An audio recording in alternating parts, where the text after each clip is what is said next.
organization, nigga. If run up on me, Jane Prince, I'm gonna go to war with the goddamn police for all this shit. The drama surrounding Charleston White has once again ignited the internet. But this time, the fireworks are bigger, louder, and aimed directly at one of the most feared names in hip-hop, J. Prince Jr. and his so-called mob ties empire. What started as a rant spiraled into a full-scale takedown, with Charleston shredding the myth of Houston's check-in culture and mocking the very idea that artists should bow down to anyone just to move safely through a city. His words weren't cautious. They weren't careful. They were a verbal war, and every shot was aimed to cut deep. Charleston tore into J. Prince Jr., accusing him of hiding behind his father's name and inflating mob ties into something it never really was. He painted the entire operation not as a respected network of influence but as a glorified scare tactic, a hollow brand pretending to have the reach and authority of a real mafia. J. Prince Jr. is the boy, he snapped, dismissing him as someone trying too hard to play gangster.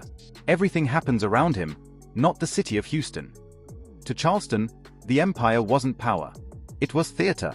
And he didn't stop there. He flipped the entire check-in narrative on its head. If celebrities really needed mob ties protection, then why, he asked, do white pop stars never have to check in? Where's the extortion at when Taylor Swift, Khloe Kardashian, or Post Malone touch down in Houston? Why is it only rappers being told they need protection? Charleston's answer was simple.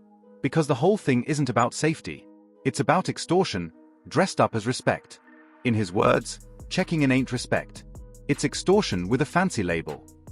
The timing of his tirade was sharp too, with the memory of Takeoff's tragic death still hanging over the industry. Charleston didn't shy away from connecting the dots, either. He reminded everyone that Takeoff's death happened under the supposed watch of mob ties. If they really had the city on lock, how could something like that happen? To Charleston, that was the proof that their power was smoke and mirrors. You don't call yourself a mob if you can't even guarantee safety at your own events.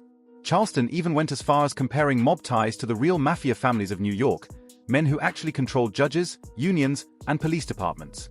All that setup dealing with J. Prince Jr. and mob, homie, really. He laughed at the thought of J. Prince Jr. and his crew holding that kind of sway, dismissing them as kids playing dress-up in gangster costumes. To him, mob ties wasn't a legacy. It was an illusion. And he tore it apart piece by piece, questioning why people in Houston kept buying into it. The rant turned even more personal when Charleston mocked J. Prince Jr.'s reputation in strip clubs, repeating rumors about his wild behavior and calling him out for being more of a clown than a boss. He made it clear that away from J. Prince Jr.'s orbit, Houston is a player town, a place where you can wear your jewelry, party until sunrise, and enjoy yourself without fear. According to Charleston, the only danger comes when you step into J. Prince Jr.'s circle and fall for the trap of believing you need his blessing to move around. That's when things get messy. That's when tragedy strikes. And Charleston wasn't just speaking on Houston.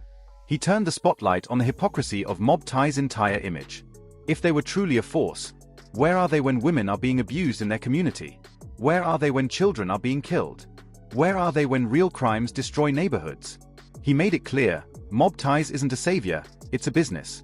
And it only thrives by keeping rappers scared and forcing them to buy into a system that doesn't actually protect them.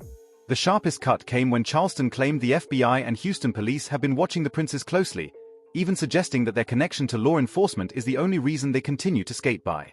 He accused them of being informants, of having special access to murder investigations, of being protected because of their usefulness. For Charleston, that was the final proof that their mystique is gone. The great J. Prince, he said, no longer carries fear. He looks shaky, nervous, like a man exposed. Fans online are divided. Some cheer Charleston on, saying he's the only one bold enough to pull back the curtain and say what others are afraid to. Others warn he's poking at the wrong bear, that challenging mob ties so directly is reckless and dangerous. It's a player town, homie. Houston have always been a player town. But Charleston doesn't care. He leans into the chaos. He brags about his guns, his land, his willingness to go to war not just with mob ties, but with the police themselves if it comes to that.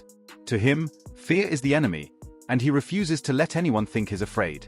At its core, Charleston's rant isn't just about J. Prince Jr. or mob ties. It's about exposing a culture built on intimidation.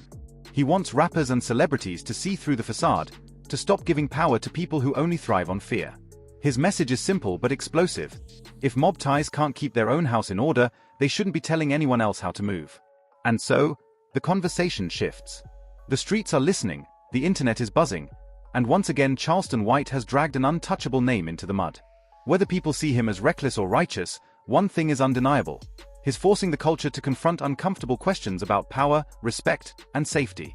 Is mob ties truly protecting artists, or are they just cashing in on fear? And if Charleston is right, how long before the entire Czech culture collapses under the weight of its own hypocrisy? What do you think?